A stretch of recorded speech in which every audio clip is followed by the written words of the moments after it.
Does everything have to be so complicated? Just let me into heaven. It's all I want. Just like the husband who says, I want to marry you for your money, so just give me the money. Why is everything so complicated? And the same is true with love. If all I want is love, and I marry you for love, and then you offer me an opinion, hey, I didn't marry you for an opinion, just the love, remember? So keep your opinion. All I want is love. Your personality, your moods, your opinions, I'm not interested. I didn't marry you for that. Just the love. Like Dragnet, remember? Just the facts, man. Don't embellish, don't give me anything else. I just want.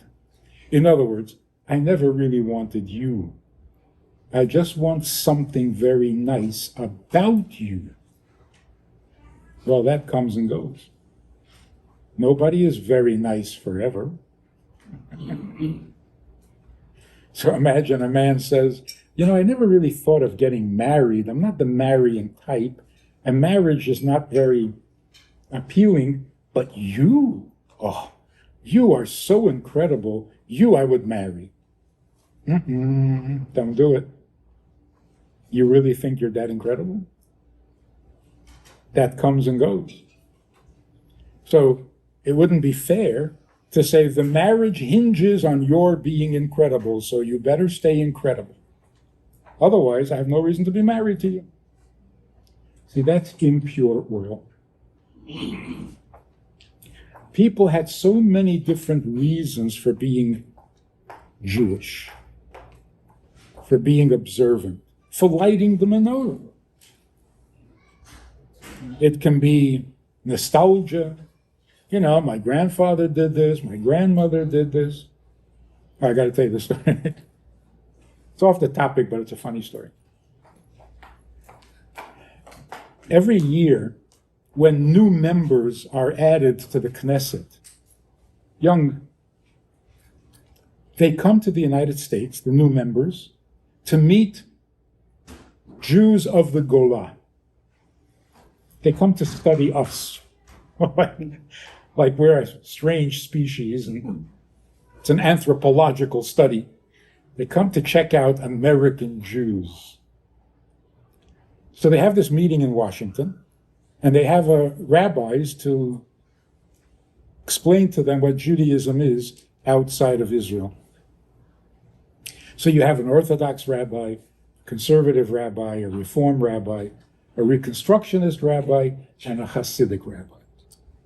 So they're different every year. One year, maybe 6 years ago, I was the Hasidic rabbi. The topic was Jewish continuity. Everybody talks about Jewish continuity.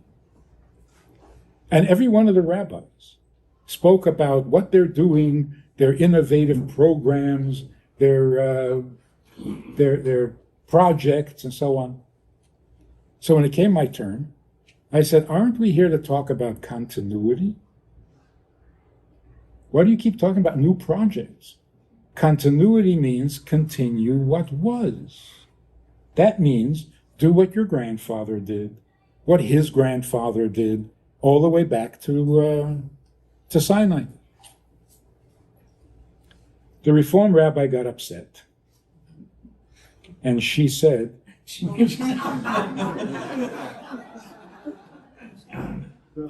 how can you ignore half the population?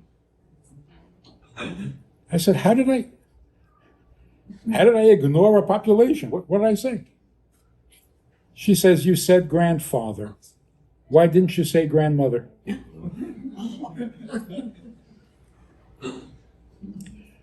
So I said, you're way behind the times. My grandfather was a woman.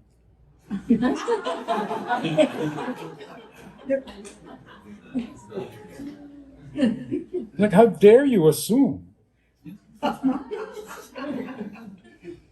that just because he was my grandfather, that he identified as a man? It's funny, no? The scary thing is, she didn't have an answer. She said, oh, well. That's frightening.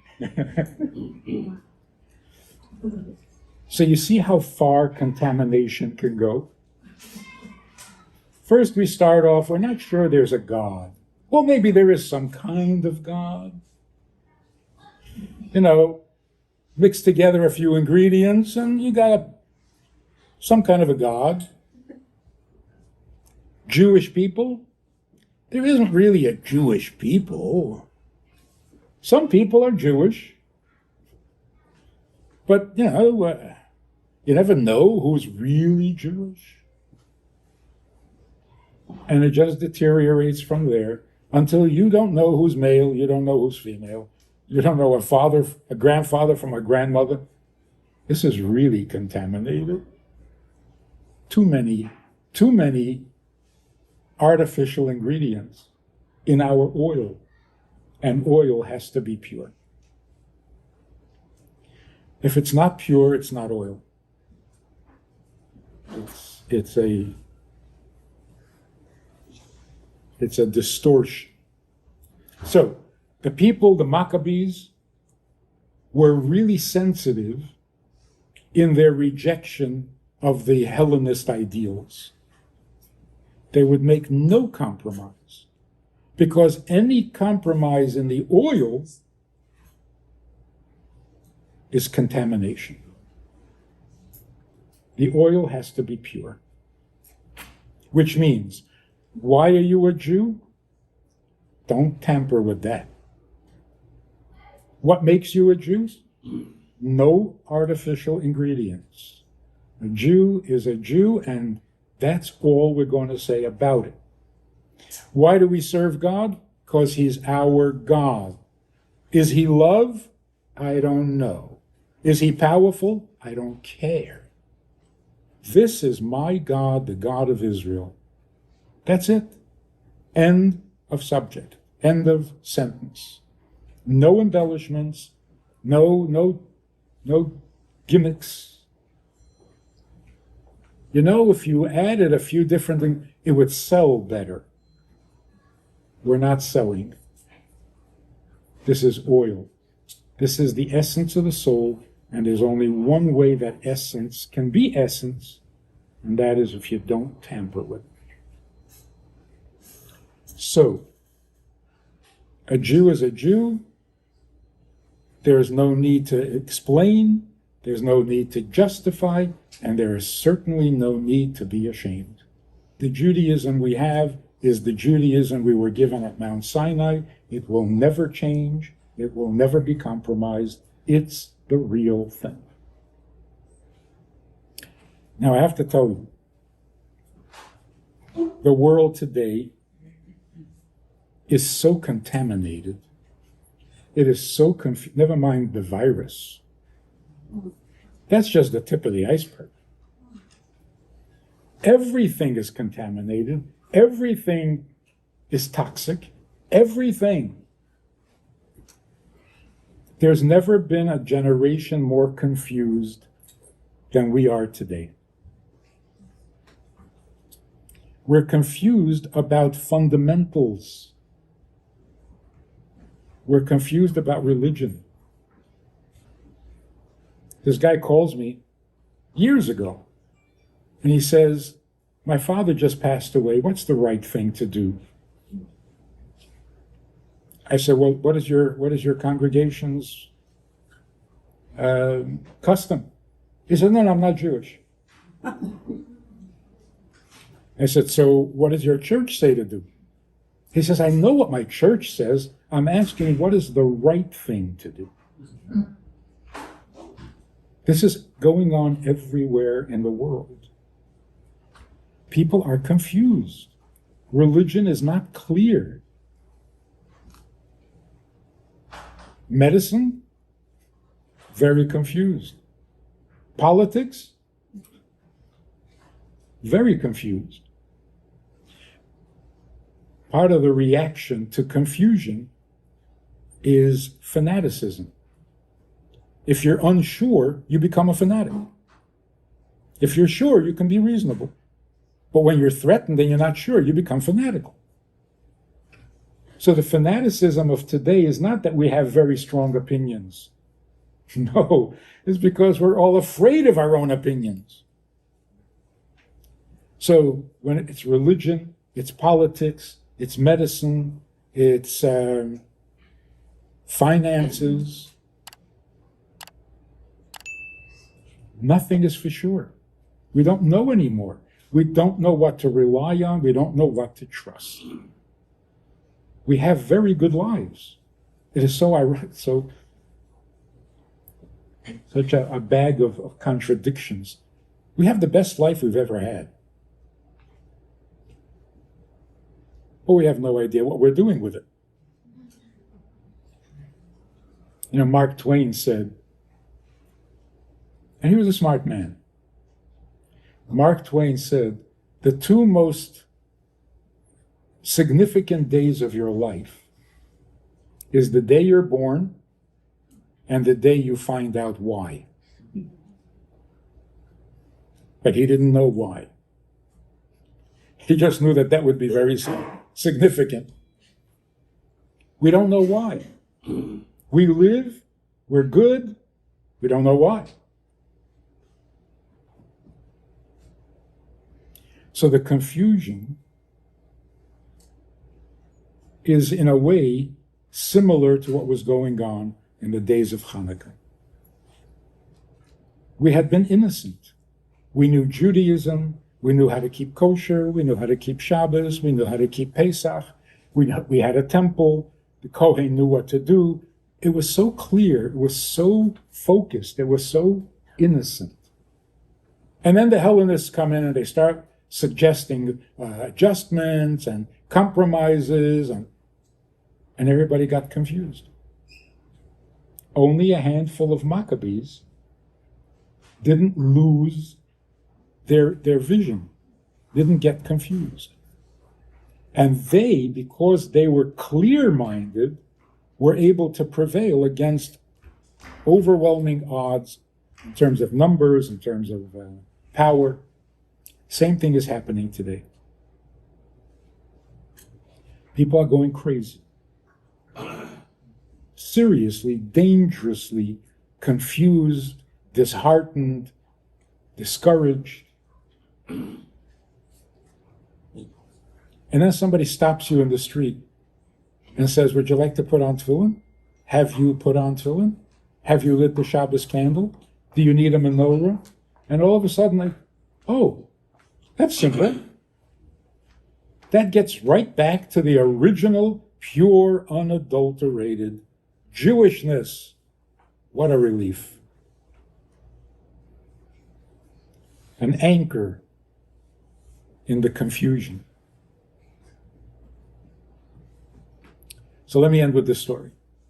There was a man in Israel, passed away this past year. He was a genius, a true genius. And he would give a class for professors at the university in Jerusalem. All the professors would come. For over 20 years, the class went on. And they all enjoyed it because it was brilliant.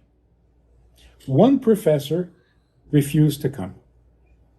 He was invited by the other professors, but he would not. So one day, the rabbi happened to meet that professor at some event. And the rabbi said to him, why don't you come? Everybody else enjoys it. Come, you'll enjoy it. He says, I don't belong at a Talmud class, and we have nothing in common. The rabbi said, what are you talking about? He said, you don't know me. I came to Israel as a teenager after the war. And I'm angry.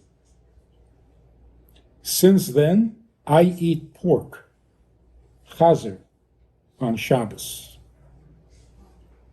The rabbi said, only on Shabbos? He says, dafke on Shabbos.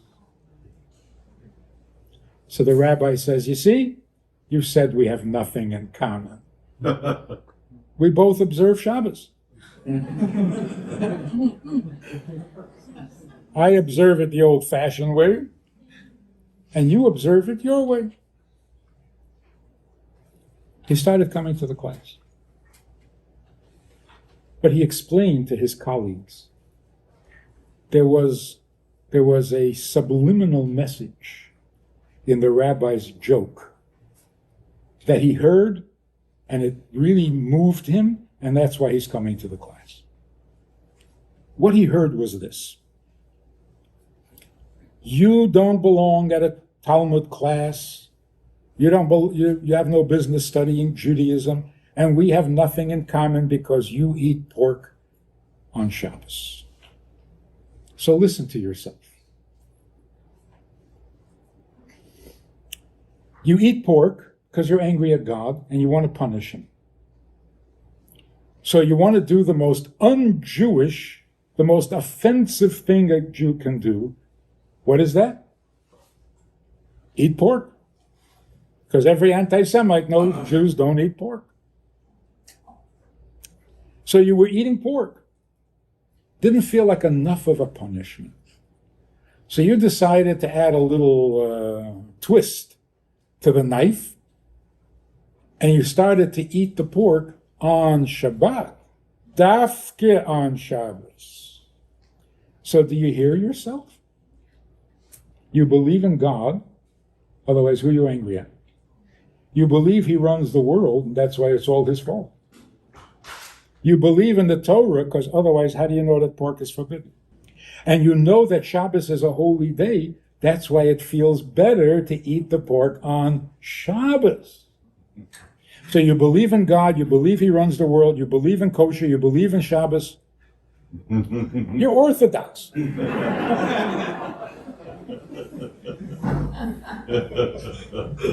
You don't belong at a Talmud class? See, that's the pure part of a Jewish soul. You're angry at God?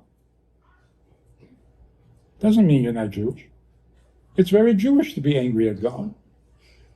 You're blaming him for what happened? Absolutely blame him for what happened. He's God. So you want to get back at him? What? Did he not expect that to happen? Like, ooh, what is this? People are not keeping kosher. Yeah, I guess why? So did he not know this is going to happen? So is it un-Jewish? Are you any less Jewish if you're angry at God and don't want to keep a mitzvah? No, you're so Jewish. It's so real. It's so pure. It's just me and you, God, and I'm really angry. It's beautiful.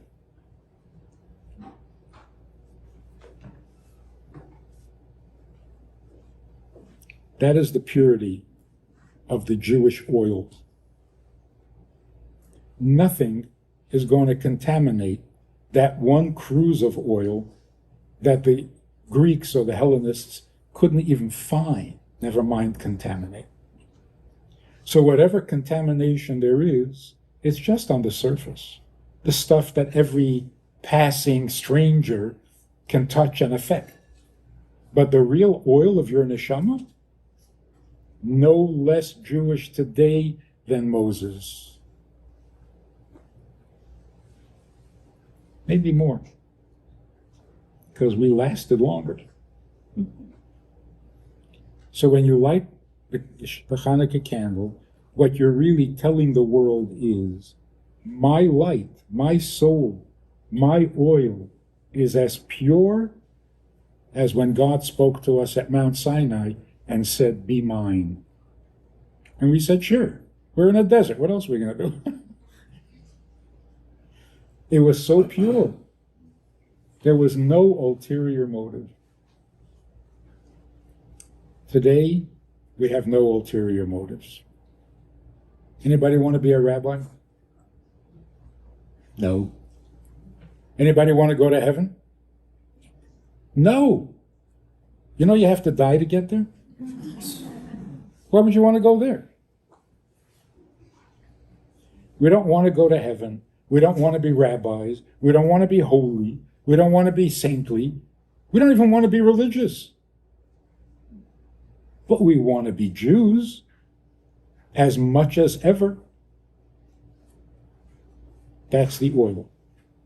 Now, when you find that pure oil in yourself, will it last for 8 days? It'll last for as long as you want. It'll last forever.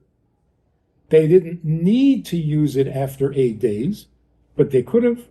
They could have continued using that oil forever. Because that which is essential and pure is unchanging and indestructible. Am Yisrael Chai, because we're eternal. You cannot destroy that which is essential. So Jews are not going anywhere. We're going to be here when Mashiach comes. We were here at the beginning. We'll be here at the end. We're here in the middle. And the world needs us more than ever. 2 weeks ago, I got a phone call from a man from Tanzania. I said, "You're kidding. There's really such a country?" Yeah, there's a country, Tanzania. And he is a native of Tanzania in East Africa. He barely spoke English. But listen to what he said. He said, "You are a light to the nations. Why aren't you here? We need to learn Torah in Tanzania."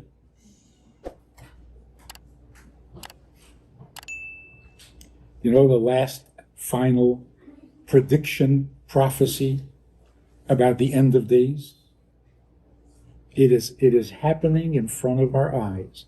The last and final prophecy is that in the end of days, the nations of the world will come to the Jewish people and say, Bet Yaakov, lead the way and we will follow in the path of God.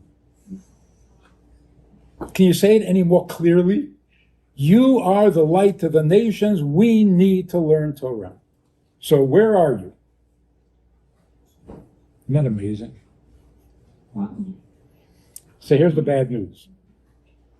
People are going to knock on your door because they know you're Jewish. And they're going to ask you questions about God and about Bible and about souls and about why we're here. And if you say you don't know the answer, they're not going to believe you. Of course you know the answer. You're Jewish. You're the light to the nations. So answer the door and answer the questions.